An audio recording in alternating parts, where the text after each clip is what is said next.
Welcome to the October 17th. Yeah, the look. The Housing Blue Ribbon Committee. And we'll take the roll. Assistant Mayor Kelly, Here. Councilor Moreau, Here. Mary Lone is down here. John? Yeah. Eric? Not here. Andrew? Here. Welcome. Thank you. Megan? Here. And Jen's not with us. Dagan? Here. And Tracy? Hello. And from staff, we have Peter Fritz and we have some minutes to tend to. Did everybody get a chance to read the minutes? Any edits or questions about the minutes? Motion to approve. You got it. Second. Second. All in favor? Aye. Tracy. Tracy. That was a quick 10 minutes. Bless you. I'm sure the rest. We may need it.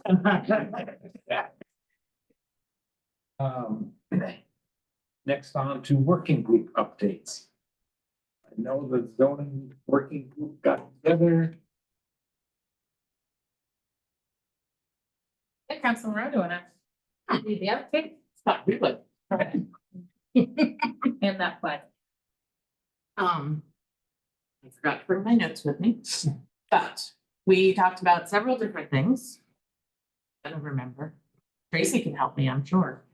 Okay, I read my notes too. Yeah. One of the things that I know that we talked about, because I talked about it, was meeting up with Attorney Jane Farini to go over some of the legislative constraints that we have in the city when it comes to zoning and ordinances. Because I think some of the ideas that we have talked about could not happen because there was not, there's not been any enabling legislation in Concord that would allow us to do things like outzoning and certain changes that could potentially build density where it could work. So that's something that I will be doing in the next few weeks to report back. Hopefully next meeting, if not the meeting after, is to talk with Jane to see, again, what enabling legislation and to look at what some other communities have been doing.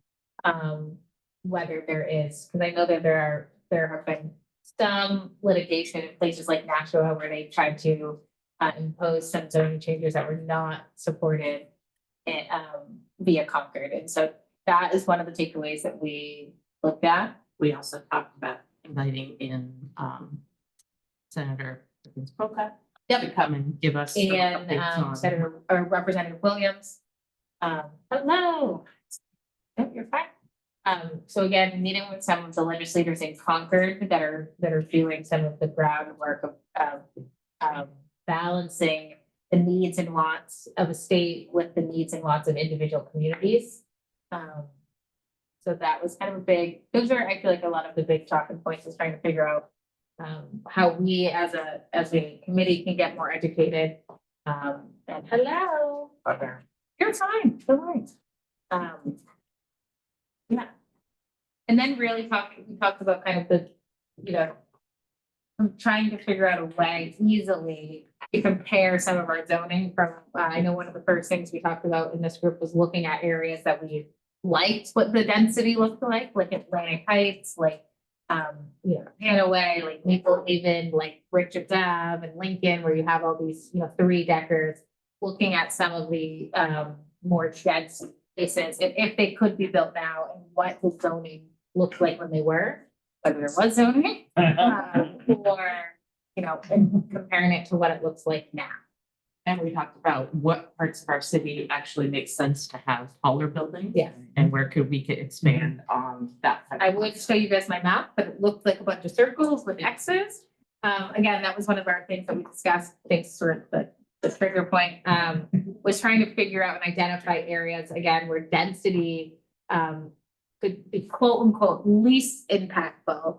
That makes sense. And make sense. Again, looking at replicating the potential overlays in some of the other office research and some of the light manufacturing and some of the more less densely populated places over, say, like off of Route 1, over, West Road, all of those areas, and looking at kind of what could be done there. So kind of picking areas and saying, what could be changed here, what could be built here?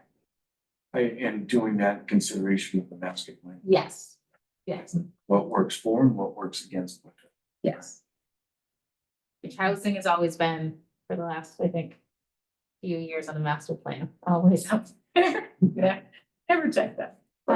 Later on that, we also talked about how use layers into that, and co-living, for example, and parking, and how parking is a limiting factor of density, sometimes more than anything else. So, Yeah.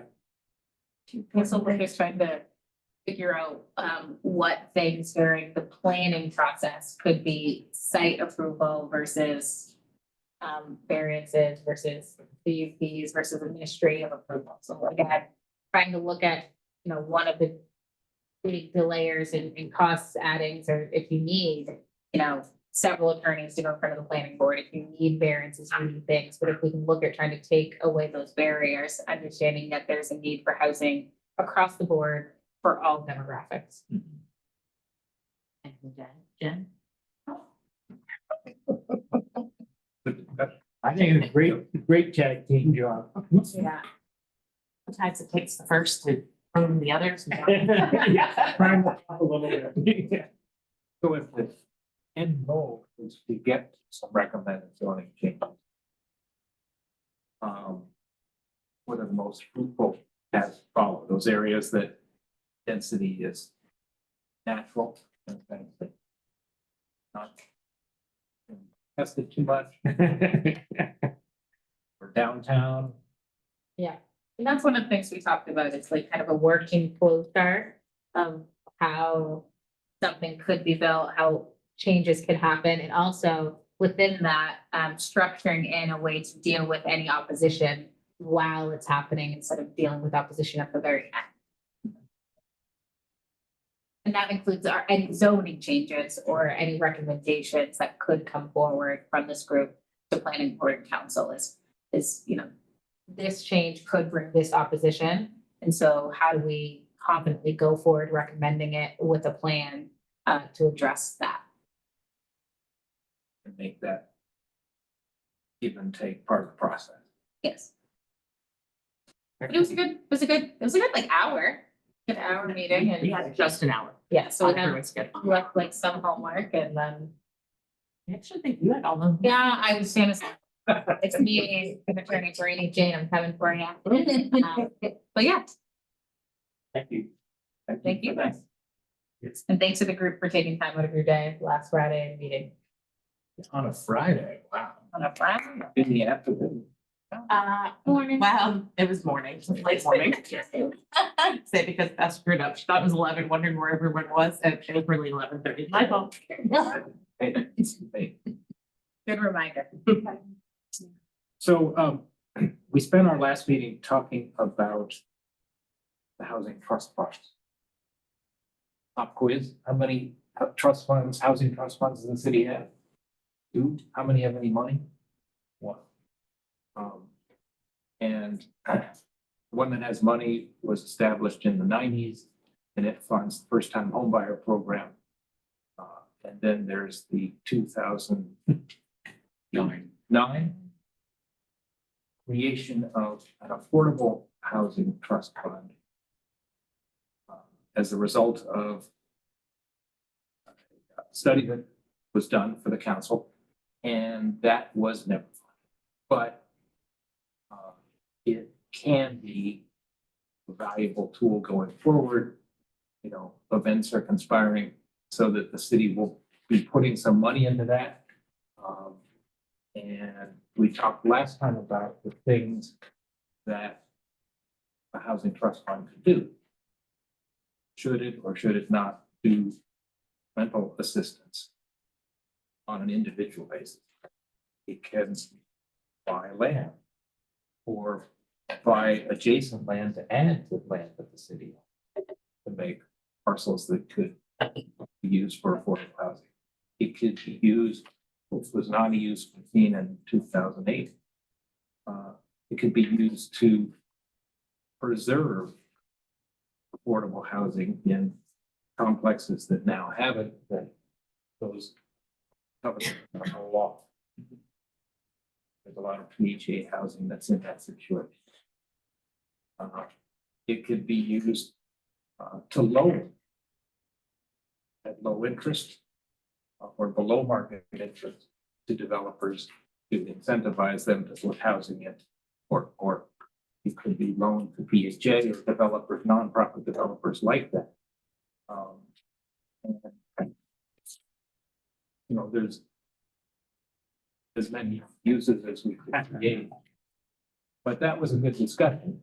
So then we asked staff, what are the, what's the legal situation around this created but never funded trust? Should we update and modernize it to prepare for the uses we as the Blue Ribbon Committee see as the right thing? And what's, and get some feedback from legal. Sorry, I guess, we skipped an item on the agenda Yes. to discuss, one of the things we talked about when we were talking about the funding was, what do we do with it? How do we keep people in homes, things like that? And so this, we just, I had a speed bump. yeah, sorry. I'm saying that. You're But right. with us tonight, we have, Jody, how do I say your last name? Carnes. Carnes. She is the City of Portsmouth Welfare Director, new to our team. Thank you so much. And so one of the things we wanted, I think, learn as a committee was kind of the status of our city, right? I know a lot of people didn't know until we discussed it that around 50% of our residents are renters. You know, what I mean, that's a statistic that blows people away all the time. But one of the things we were kind of looking at is how much right now does the city spend on rental assistance? Like, kind of what our demographics look like of people that are maybe on the first time on the fringe of trying to survive in this economy right now with housing and inflation and kind of just the shift of our local economy. And so we asked Jody to come in and kind of give us a briefing of her role in the city and how many people we're seeing to kind of really drive home this need and what we look at. Thanks for having me. Joe, can I just, you know, in addition to telling us where we are now, if you've got some thoughts with regards to how we can better serve the people, I'd be happy to hear that too. So. Yep. Awesome. Thanks for So I that. created a very short PowerPoint and I forwarded it. Did you get it? It's complicated. That's okay. I got paper. So, Thanks. I only got 10 though, so. That's okay, we can share. yeah, it'll take It's okay. 5 or 6 minutes. That's okay. Yeah. That's great. Absolutely. I do. So there. It's here in both times.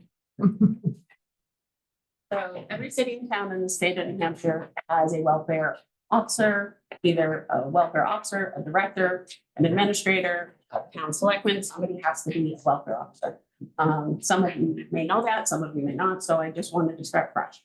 So on the PowerPoint, PHA money comes from the Housing and Urban Development. So their rent is subsidized at 1/3 of their income, and the rest of it comes from HUD. So a resident that is in housing will pay 1/3 of their rent, 1/3 of their income, no matter what it is. So money from food stamps, TANF, APTD, that all comes from DHS. That's also federal money. And then local welfare, which is very specific to New Hampshire, comes from the general fund of the tax base. So my budget comes from the tax base only. So, and the law states that I cannot run out of money. So if I do run out of money, we have to go to city council and ask for more money to find it. So some of you may know that, some of you didn't, but I want to start there.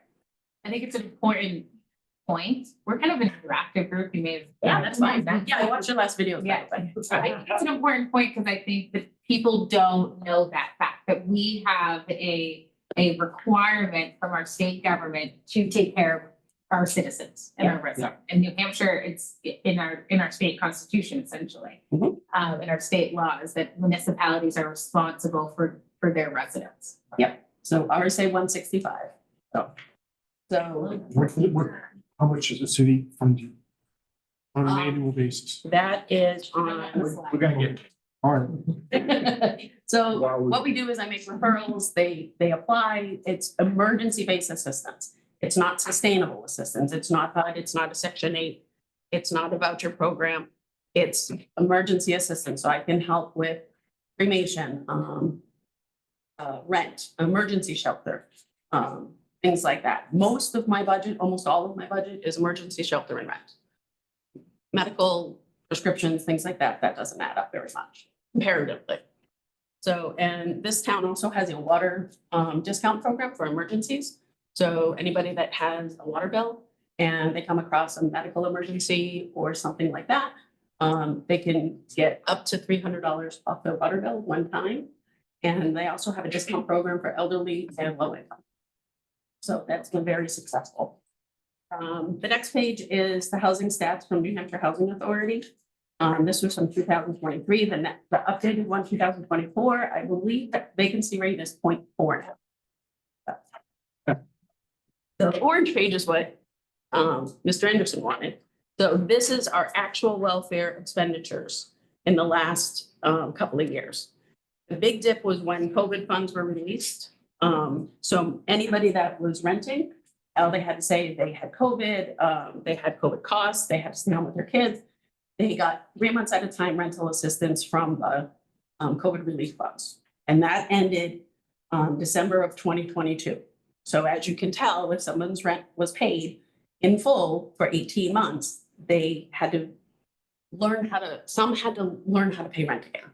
So this is our budget. The reason why there's stars on fiscal year 19 and 20, those 2 years were overspent. Those are the years you guys have to go back to council. So that is the last demographic that we can really look at because COVID money was fiscal year 21, 22, and 23. We know by how much? Yes, I brought those numbers. I thought someone would ask. So this, Additionally, where it was spent. Rented after, rent. so rent and shelter. So fiscal year, did I say 18? Mhm. Fiscal year 19. So fiscal year 19, you overspent by 139%. So you had budgeted 150 for shelter, 166,000 were spent. You budgeted 10,000 for emergency shelter and 65,000 was spent. Oh, wow. We're also missing fiscal year 2018. I just wanted to point that out. Did I? Yeah. I don't know if it's relevant. Oh, look at that. Can you say those numbers one more time? Yep, fiscal year 19. You budgeted 150 for shelter, which means security deposit and rent. And emergency shelter, you budgeted 10,000 and you spent 65,000. Okay. Then could you tell us what for FY 24, what those amounts were budgeted? So fiscal year 24 that just ended, was 175,000 and 129,000 were spent. And 70,000 on shelter, emergency shelter, and they spent 31,000. So, they did not spend, Ellen did not spend. I'm throwing you under the bus one more time. The numbers are rising. I came on in May. Ellen left last day of June, first day of July, was me on my own. My activity numbers have gone from, activity means I had a contact with a person. Sure. I did a phone, somebody came to the door, I did a referral, something.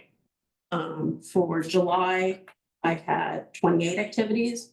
August, I had 45 activities. September, I had 81 activities. Do we see that there's a rise? I would just ask, maybe you don't know prior years, but for your experience, Yep. do you feel like there's a rise naturally yearly around school? Is it seasonal? Yeah, like around school enrollment and things like that, do you feel like, because I think like August, Depends on the town. okay. So I worked in three. I've worked in Dover, Rochester, and now Portsmouth. So I have a broader view of just somebody that's, I've seen it in all three towns. Yep. People will come to us that are in housing, that have seasonal jobs, like a bus driver. And their rent will go up while they're working, and then they're not working for those 3 months, so they're short on rent. And it should take 20 days to be adjusted. But if they don't tell PHA that, then PHA is gonna adjust it. It's up to the client to notify them of an increase or a decrease within 10 days.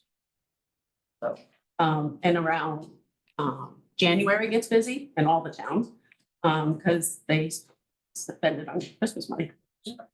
Are we able, do we have any statistics, and I'm sorry, we didn't ask you for these, of demographics of what we're seeing? Are we seeing mostly elderly? Are we seeing an increase in families?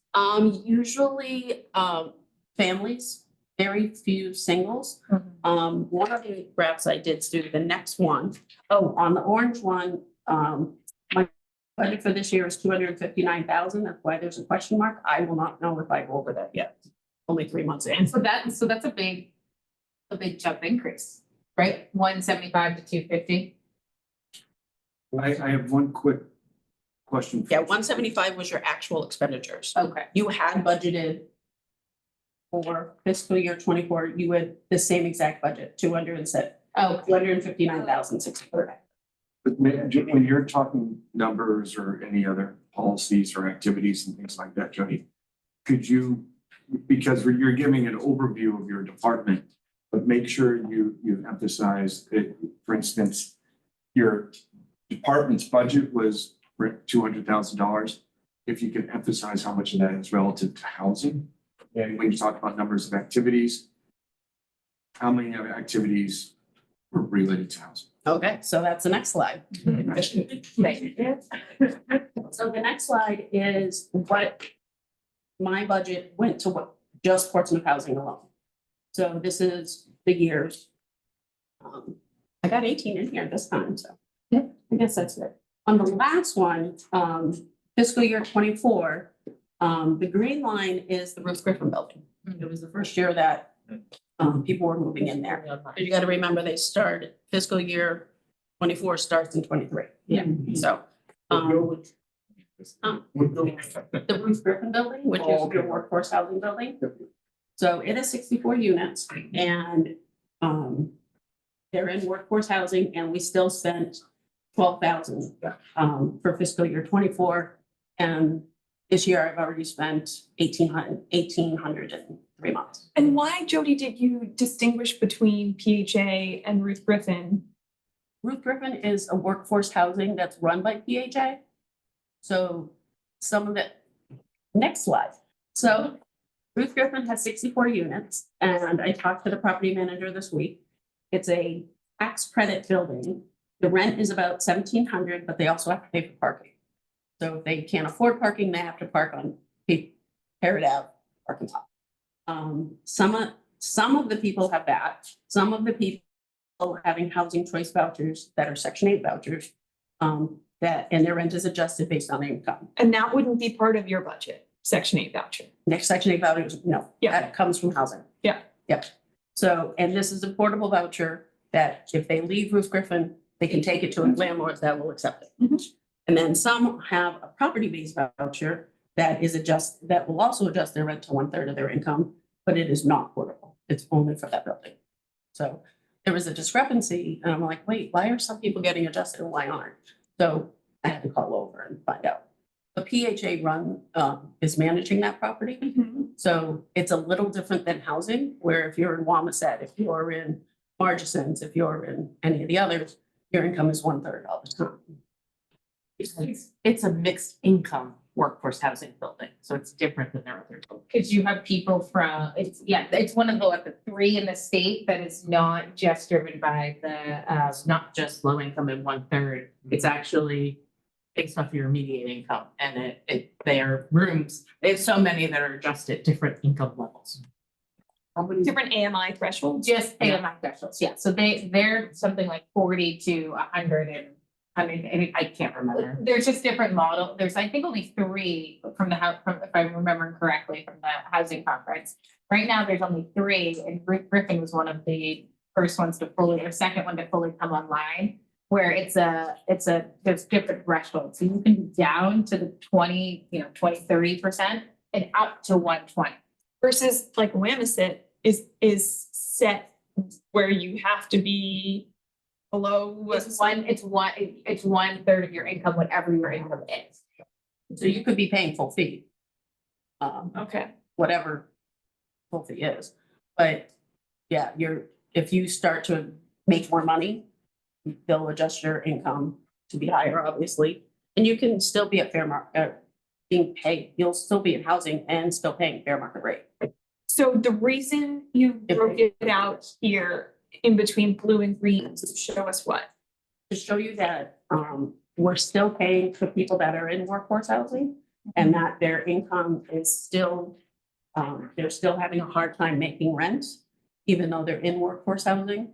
And some of them are adjusted to, 1/3. So even though they're adjusted to 1/3, they're still coming to you to say, I still can't make rent. Correct. And the blue line shows the 20,000.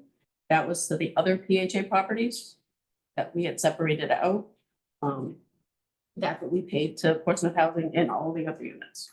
So if I'm extrapolating this to PHA's new development with Haven Church, would you expect to see a similar increase if it were a similar number of units? I don't think it is, but. It depends. It depends on what type of unit you're gonna do. And that's where I think, my stories come in. So that's the last slide, was story time. With that, then, they have a- Through that's the various programs with Griffin. I don't do the Section 8 or anything. People come to me when they can't make rent. So I'm not giving. Section 8 is a state and federally run program. That doesn't go through our local welfare director, it goes through like your county, your state welfare directors. Right. And then when they still can't pay the rent, that's when it's coming. So emergency services, so Yes. you lose your job, you're a single parent with 3 kids. Yep. Your rent is due in a week, it's $1,500, you have $200. I would come to you and I'd apply, get verified, and then the city would then run the emergency, the difference. If it's allowed in the Yep. budget. Yep. And through the checks and balances, and then that is where these funds come. And that was kind of the question that we had last time, which was how many residents are in this emergency situation and how much are we spending in emergency housing?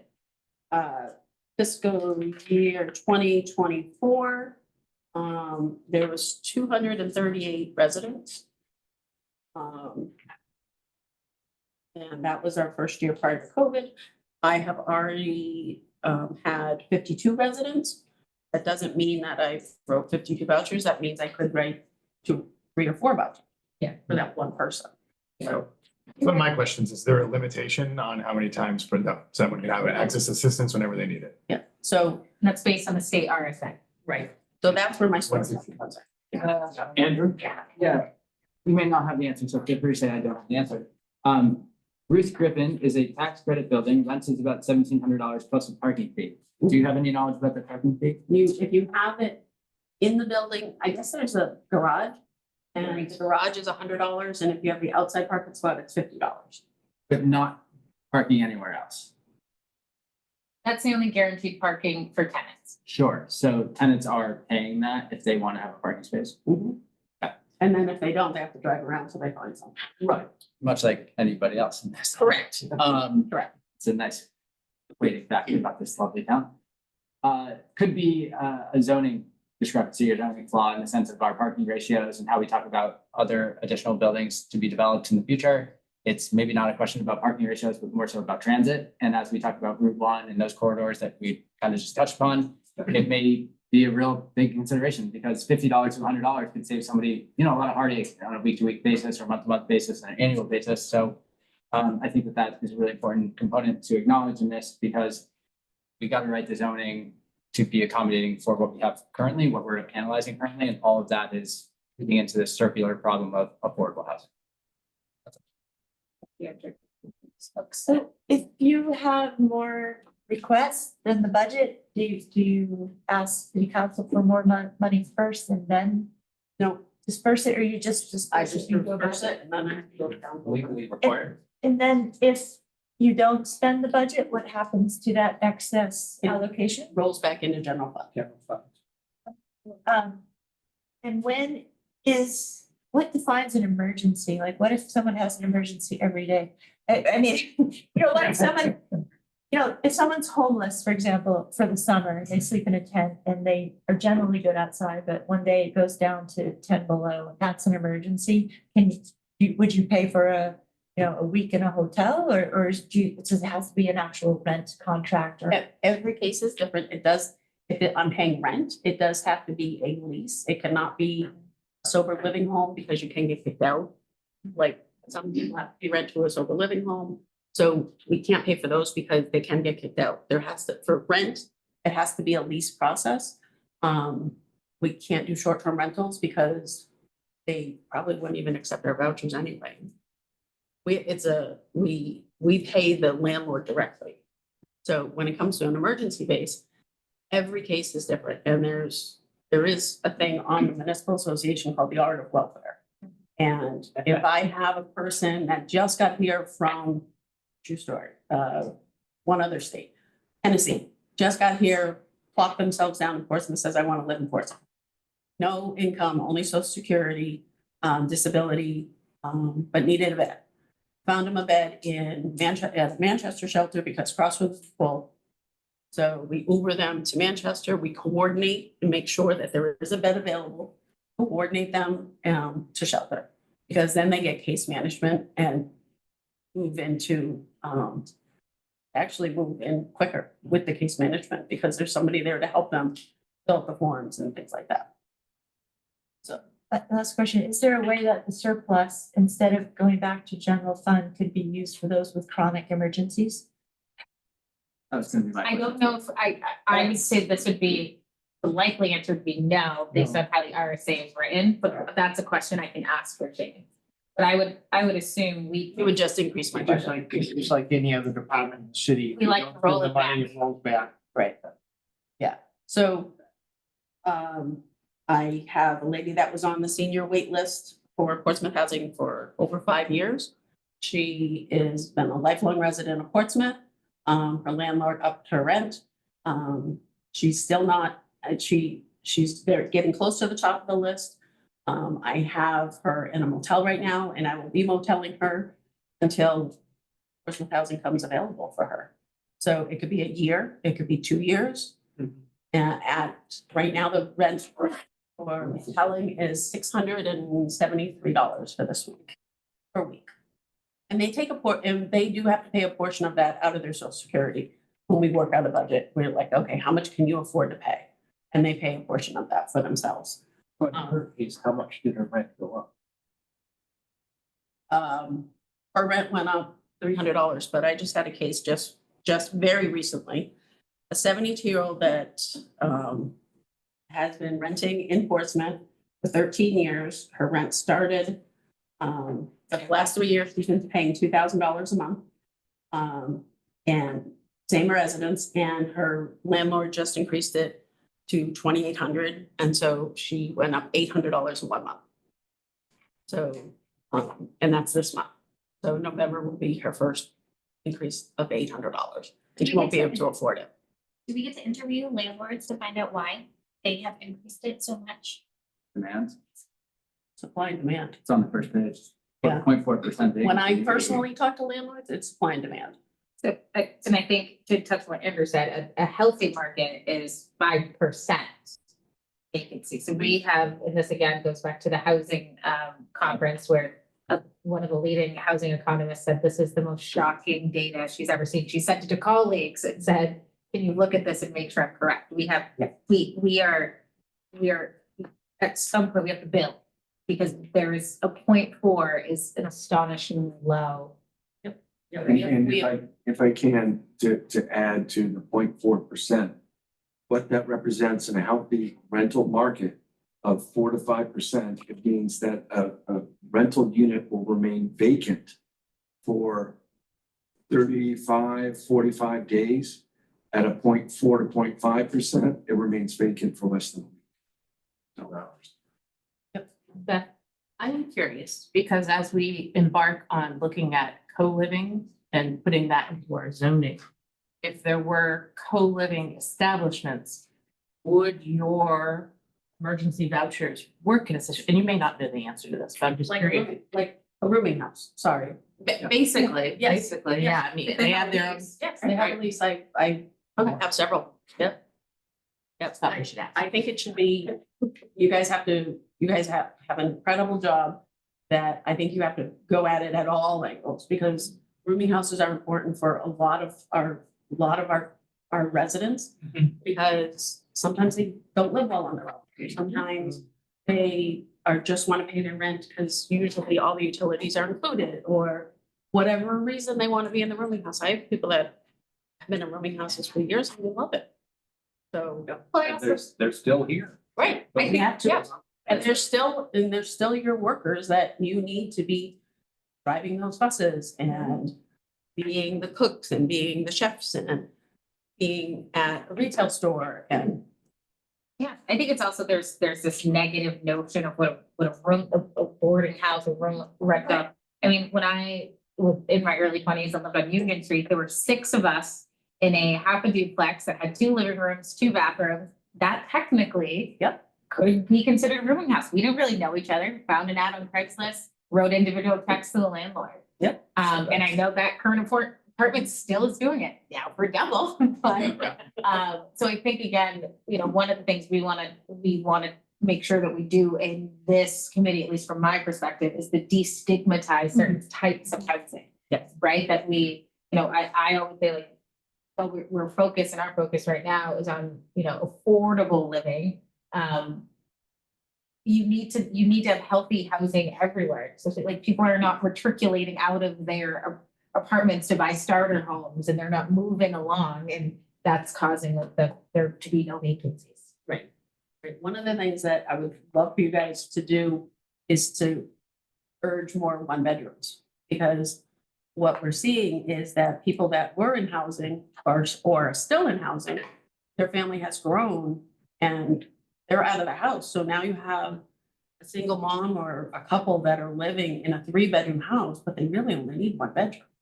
And there's nowhere for them to go in housing because there's not very many 1-bedrooms. And they can't go to senior housing because they're not 62 yet. So you have this age gap of 45 to 62 that are still your workforce that are overhoused. So I brought the stats that I know about. I've only been here 3 months, and these are the people that I've run into.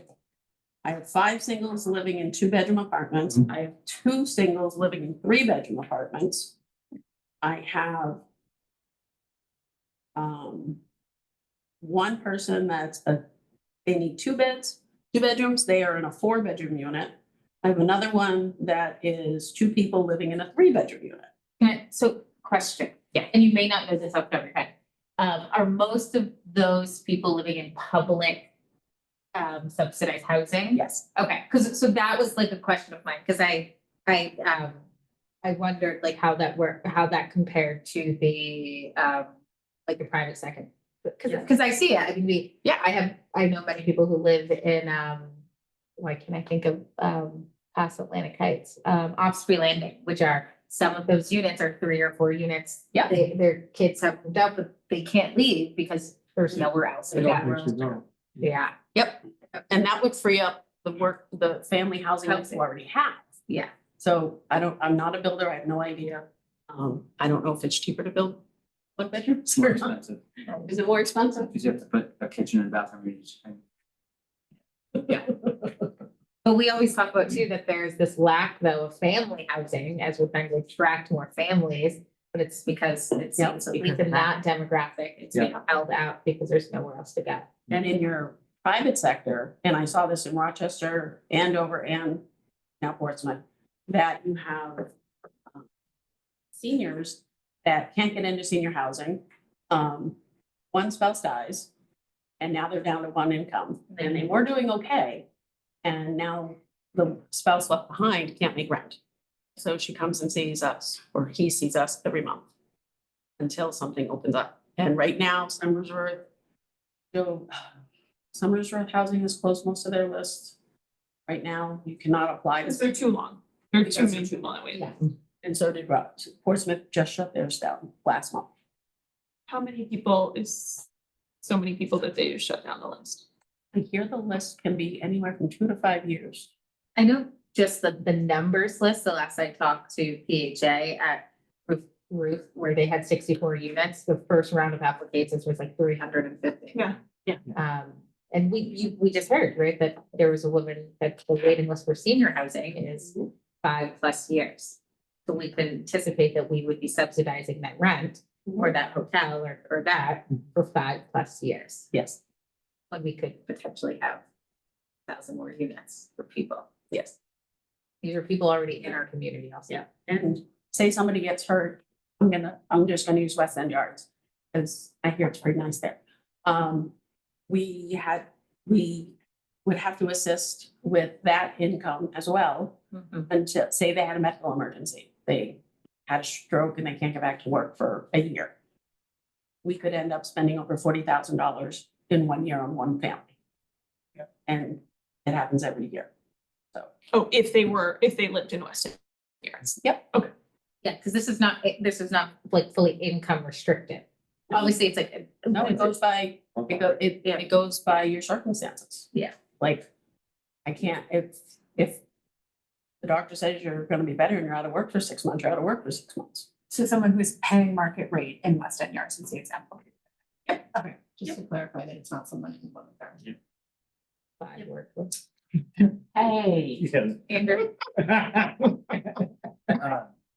It's shocking you've only been in here for 3 months because you sound extremely well versed in it, so. you- so we hired her. Yeah. I was a caseworker in Dover for 2 years. Just acknowledging that I appreciate that, thank you. I'm a very opposite side of the spectrum as you all, so that's cool. It sounds like there's just obviously a certain RSA that has language that forces us, or for lack of a. Obligates us. Thank you. Yeah, we have a moral obligation and a fiscal responsibility. Moral for our obligation, taxpayers. 100%. Yep. I've seen that system not work as morally, and I think there are some Yep. moral injustices attached to it. So. Yep. Stigmas aside, I think, is there a way that we are tracking or governing some of this emergency assistance in the sense that whether it's habitual offenders or just Don't say offenders. It's not an offense.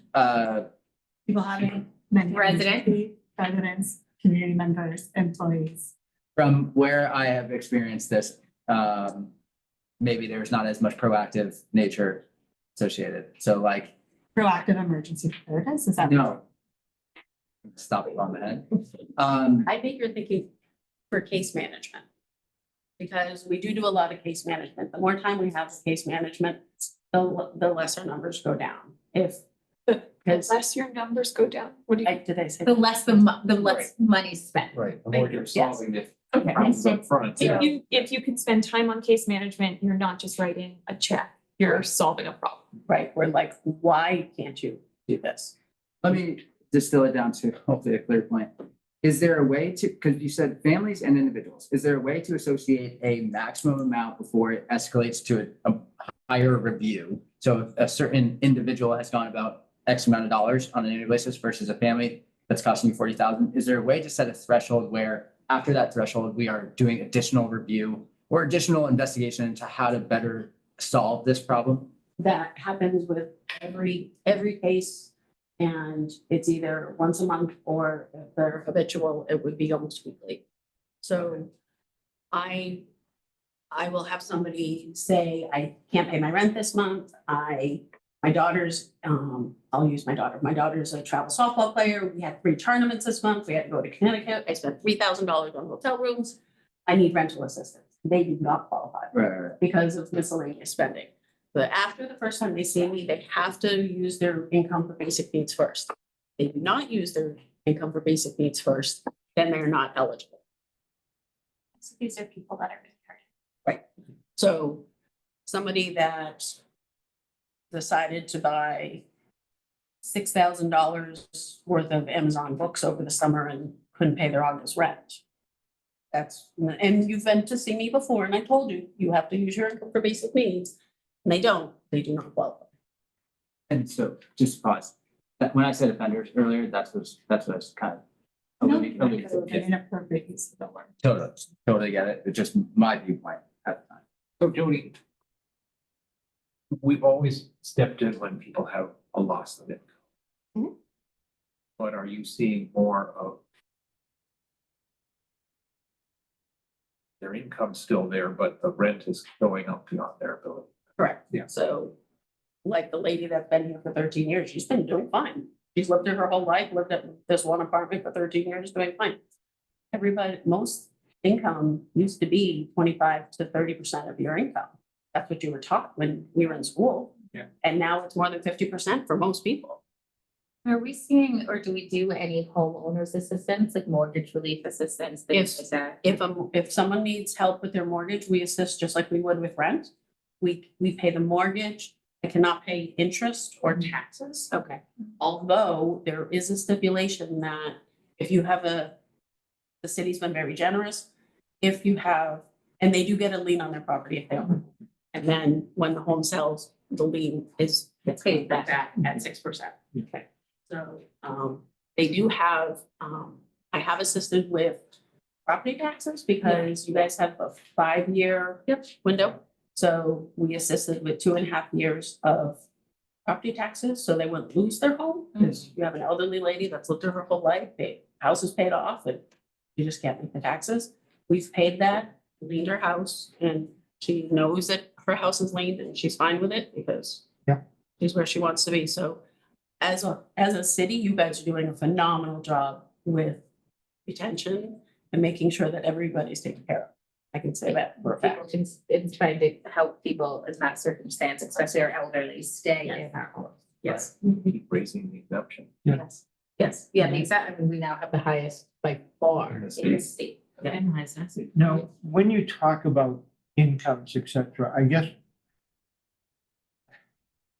especially in a rental situation, how do you verify incomes?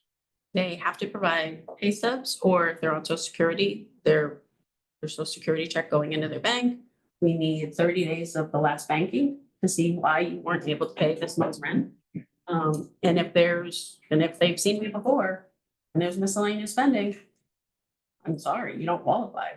You can't go out and buy a new car and have a $600 Or the person, car payment and a $400 rent. or the person who's got a gambling problem, I mean. Correct. You know, I mean, those types of things do happen. Yeah. Yeah. We see a lot of apps on their banking. Yeah. So. Good, thank you. One last question. I'm just curious, like, especially looking at like our public housing in the area, if somebody is being like threatened with eviction because they're struggling, like, are we proactively sending those folks to the welfare department to talk to try to keep them in housing? Or, I mean, how well known do people know that this resource is there if they're struggling? If they're in housing, they know. Okay. Because when they get their letter for demand, it'll say there's a letter that says, please contact the welfare office. Okay. And all of PHA, all of their buildings have a resident advisor as well as a property manager. So they can also be reaching out to them as well. Right. So. And do you find, we talked a lot about the housing authority, but we do have some other properties currently. Yes. That are, like I'm not gonna say it right, but like they're under the covenant. So like Osprey Landing and, well, I guess what was Winchester is no longer. Workingham It's no longer. It's no longer. Expired. Yeah, and then the one behind. Those are the 30-year affordable ones? Yeah, so do you find now that some of those are turning over? Are we getting? What was Winchester? What's it called now? It's behind 4. It's behind 4. I Near the high school. Yeah. Used to be when, Winchester Arms. Winchester. Ledgewood. Ledgewood Man. Yes, Ledgewood is coming in. Yes, because they're now off the covenant, so now they're. If you guys can keep those covenants on? That is the goal. It's, yeah, that one I think is already. It's already done, yeah, that's what- That Chip So said. that's one of the conversations we have had, that it's been not necessarily controversial in this group, but are longer covenants. Like if we're doing city-owned property or if the city's being part of it, instead of doing these 20 or 30 years, which is a long time, but when you're looking at the economy of scale and looking at the long-term need and kind of pricing that we've seen, 30 years is a drop of a hat. Right. You know what I mean? It's not one person's Especially when life you're cycle. year 28 already, so. Yeah, but it's, thinking about the life cycle of a human. Yeah. You're looking at 79 to 82 years, and that means, you can't birth and raise a child. This need isn't going anywhere. Yeah, But you bring a good point, because we could use housing trust funds in those situations, like PHA, I know for a fact, tried to buy. tried to buy that so that it could stay affordable, and they just couldn't afford it, but we had a housing trust that had funds that could help in that. That would be a good way to use it. Sure. Do we also trend, like, I know, it was called out, like, the reason things are increasing is just simply supply and demand, but are we like trending? There's like a heat map of like the areas that we're seeing more folks come in outside of like the public housing situations? You have, Or- Like in the city, like if, like Ledgewood, we can use that as an example. If you're seeing like a lot more folks come in because, that covenant ended, that would be like a hot spot for us. I'm just curious if we had like looked at that. I think you would find that they would land in multifamily. Yeah. Like a more apartments. Just curious. Right. Like But the that would be- beach stone, the Yeah. Patriots Park, those kinds. of Yeah, things. that would be an interesting. Yeah. and Or those even are- if we could look by ward, of like kind of where you Yeah. you Yeah. find Like specific addresses. No, obviously, like that's protected, right? That's not anybody's business. We're just like a general area. We can Yeah. see if there are certain areas that are being hit harder. Like Patriots Just- Park, which is market rate, but the lowest market rate. I love Patriots Park. So, Jody, we've heard from you and you've heard from us. And as this committee explores its mission and its goals, its aims and everything else, are there other elements that you would like the committee to know for us to consider? And a way to explain that question is you made the statement, the city needs more one bedrooms, right? And you've made a few other, is there other advice you can give the committee as they start thinking about its mission and what it can do for more housing? being able to work with them.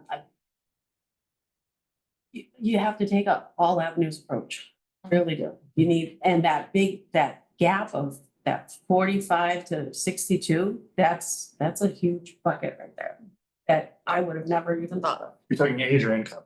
Age. Because they're still working and they're just overhoused. A lot of them, there was a thing on Facebook Marketplace today, looking professional, looking for a one bedroom, can't find anything. So travels a lot, blah, blah, blah, whatever their story was. But, and then you get into the people that, they lose their spouse at 60. They're not eligible. I can't ask a 60, well, I could ask, but what 60-year-old person is gonna want a roommate? Like, they don't even want their children. I'm not looking forward to the day my children return. But You're only 15 right now, by the way. we did have those single. That's where your accessory dwelling Then units you come in. free up the 2 or 3 bedroom. Yeah. For the need of, Yep. Yeah. Yeah, because I had people right here that can go into one bedrooms and it'll free up 10 more units for families. Is that not part of PHA's program? They can, there's just nowhere to go. They don't have enough one bedrooms. Oh, so the state workforce housing definition is minimum size, 2 bedrooms, 800 square feet. Yeah. Minimum That's the state. This is on Yes. state. Yep. Square feet is so. 1 bedrooms are not allowed. Yes, In this- workforce housing. Ruth Griffin has one bedrooms. to qualify as the count of the workforce units, it has to be 800 square feet. That's 2 bedrooms. Workforce at, Ruth Griffin has 1 bedroom. But not every unit I think there's it's the same level of, yeah, there are market rate units there in their workplace. There's a mix of units at Ruth Griffin. So, Yes. That's so contradictory to the ADU policy that we have.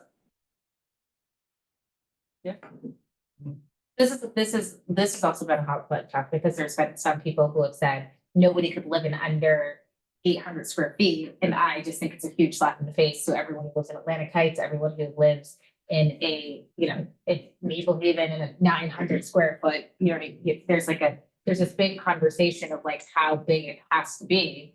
And I always look at Atlantic Heights where I lived there, 2 people, and it was 603 feet. I Right. was with Or 3 like- girls and 600 square feet in my 30s. Yeah, right. Like the Netherlands, for example. I mean, Atlantic Heights, yes. Yeah. Like the Netherlands as a country, like a lot of the Yes. designs around such. So but this is where we get into talk of like trying to figure out legislatively what makes sense. And trying to convince somebody from Warner, per se, no offense, I love the Buffalo Festival. That people can have a good life in 600 square feet where they are used to these old farmhouses that are 2,700 square feet, and they deem that a basis of acceptable living. Okay, well, I was gonna give her, she's had a long day, she's been here all day. So not in this room, but Council Hall. So I just want to give the committee any last chances to ask any questions. thanks, Judy. Thank you very much. How many of your clients have children related to their needs? Would you dare say a percentage or something along the line? I Yeah, don't so those, see- I those don't- children are in the school system also. Yes, so I don't have an exact number for you, but I've been here 3 months. I have not seen anybody come in from any of the senior housings, except for maybe Margison and Feaster. And everybody else is got children. They may have children, they may have not had children, but I don't, the computer can't run me a stat like that. I would have to do it by hand. It'd be interesting too, because I feel like a lot of times if you're in a need situation like that, you're most likely dealing with the state level if you're in that welfare. If you're in that demographic, you have children and you're getting state assistance with that, you're kind of dealing with a different realm and not being out there. Both. I have people in Montana, food stamps. APTD. All getting cash assistance. Okay, well, thank you Thank you. very much. Thank you. If you have any questions, feel free to call or email. Okay. I'm here doing nothing but some travels.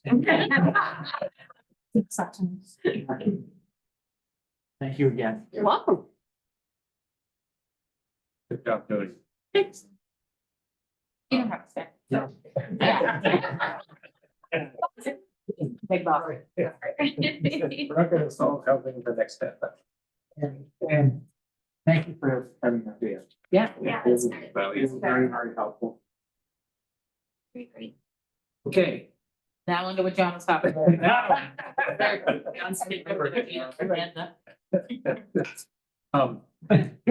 So we reviewed the progress on the workforce housing front. We got the 2. And I think it would be great if we could take the 2008 updated. We may not, and I would suggest, Yeah, I spoke with council, that was your ending line. Yep. The script, but I think it's important to give that information before we get into the editing. because we have, So, since we last met, I had sent out by email to everybody a copy of the Workforce Housing Trust Fund. Right? And Mary sent back her edits. During that time, we went up to legal counsel and asked their opinion about the current status and what they think of the Housing Trust Fund. And I told them the activities that this committee is thinking of doing regarding that. So they had a few recommendations that I want you to consider before we get into the detailed conversation. At a high level, their suggestion is not to amend this trust, but rather use it as a basis to create a new one. And the reason for that is it will follow the same process from this committee to the trustees, to city council, and then to the state attorney's office. If we were to amend this, it has to go through judiciary review. Oh. If we don't, it can go straight through the charitable trust reviewing department, and it will be streamlined. That sounds much better. Yeah. So that's the high level of it. And I know there's some big discussion at the last meeting. Should we amend it? Should we start and so forth? So that's the recommendation with that. If we take a look at the actual document, there is the whereas, a now then, and then there are 11 terms and conditions. And we're gonna go from the bottom up. So and you may know this, I just want to speak about it. Item number 11 is essentially the actions to be undertaken if the trust is being dissolved. So that's kind of boilerplate. We don't need to get involved with it. Right. Items 10 through But 5. that would be how we would dissolve this existing. Yes. Yep. Items 10 through 5 are essentially directions on how the trust is managed to the trustees. And it's pretty much standard boilerplate legalese. So we really don't need to get ourselves involved in that. We can take all that energy and conversation and focus on 4 to 1 and then the whereas. So I know Mary did some pretty great reviews of them. Is that what you were looking for when you sent that email, or did I just go take a? You did a Did great, your homework. you did your Did I homework find right. my email correct? Okay. Yeah. Too detailed? Sorry. So, we've got a few minutes to go over this. As we go through this and come up with discussions and topics, what I would like to do is to take notes about certain wordsmithing. And I really would like to emphasize everybody, I will give an extension on your homework assignment to the next meeting. I need to have them so well in advance of the meeting so I can come and have a prepared document for you. I can send on to legal for the review because it's very important that we progress on this. So another recommendation of legal is interesting enough to remove the word workforce and affordable. Because if this committee is looking to advance its goals, and I sent the goals that we all voted on over to legal counsel, their concern is that if this document is specific to workforce and affordable, it ties into the zoning ordinance and the activities and mission that this organization, as a committee wants to undertake might be too limited. So if we keep it a little bit more broader, there's a chance for greater success. I was gonna ask you that about the 80 to 120%. I was like, can we get rid of that? Right. So an example of that is instead of calling it the City of Portsmouth Workforce Housing Trust Fund, it could be simply called Portsmouth Housing Trust Fund. Yes, perfect. We've already made one change, we can agree. So those are examples. I gave everybody a copy, and as we go through this, I'll let you know what I was thinking, and you can give a yay or nay to it or some amendment. But whereas on December 19th, 2016, the Portsmouth City Council adopted City Council Policy Number 2016-01, and to strike out a report that's dated to 2008. That brings it more current. Yep, I agree.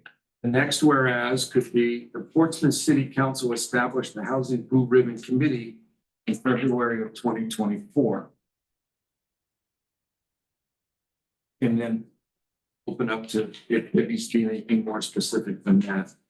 The next whereas would be the Housing Blue Ribbon Committee recommends the establishment of a Portsmouth Housing Trust Fund.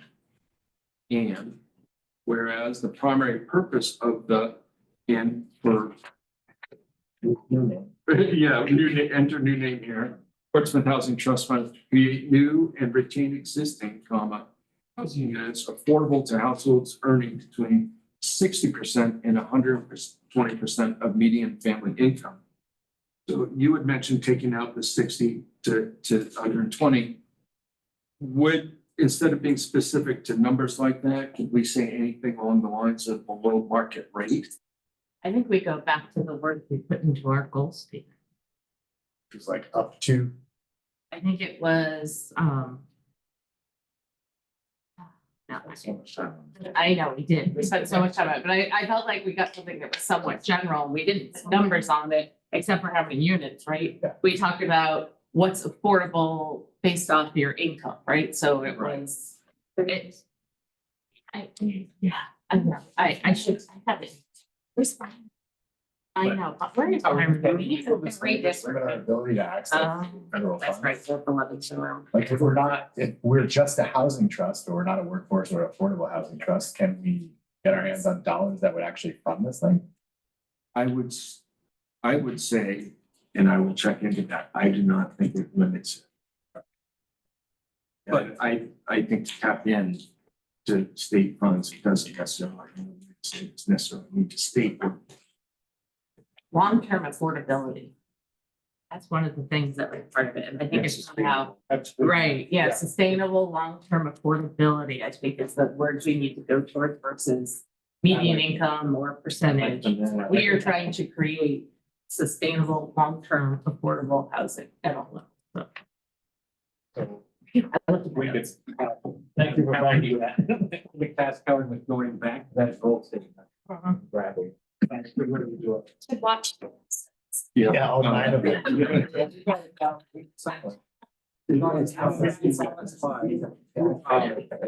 them. So whereas the Housing Blue Ribbon Committee recognizes the need to retain existing and create housing for, maybe another word of saying it, and going to what you said, Bigland, I want to make sure, and it's stated in here, but there's clarity to, this trust exists not only to create, but to accept funds. Because farther down the road, there's going to be exploration on zoning in lieu of payments and the state funds that you had mentioned, so. Can I ask a quick question? Howard, how long is this gonna take? Your explanation. No, I'm just saying it because we have people who have to leave and then we get public comment. I just don't wanna. I'm trying to speak, Brown. But I'm just asking. Give 60 seconds. Okay. So then we move into the now then, with Portsmouth Housing Trust Fund. Those are simple changes, and going to what I just said to Dana. The primary purpose of the Portsmouth Housing Trust Fund shall be to receive and distribute the funds for the retention and creation of additional housing units affordable to those households that we can come up with a substitution for the 60 to 80% or 120. Really, you just need us to work on 1 through 4. Well, we'll work through all of it and give me my comments to me, and I'll get something revised for next week. Is this what you just read, something that you're going to send out to us? He has. Wait, where? Yeah, I don't see it. You know, Mary's edits. Yeah. Wasn't smart enough to put together the ML was very long, but. I didn't either, so it's okay. I'll send a Word document, Okay. Good, thank you. or I will send you a Word document. In my very limited defense, there were 3 emails from you, Alex.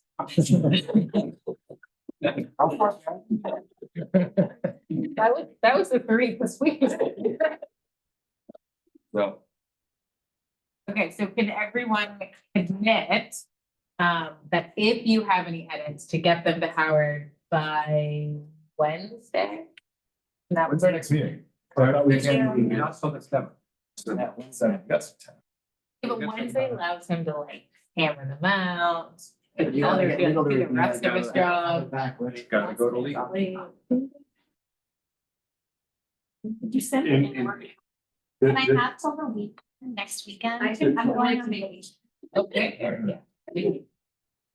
So our next meeting is the seventh, it's the seventh, so what if we said the 28th?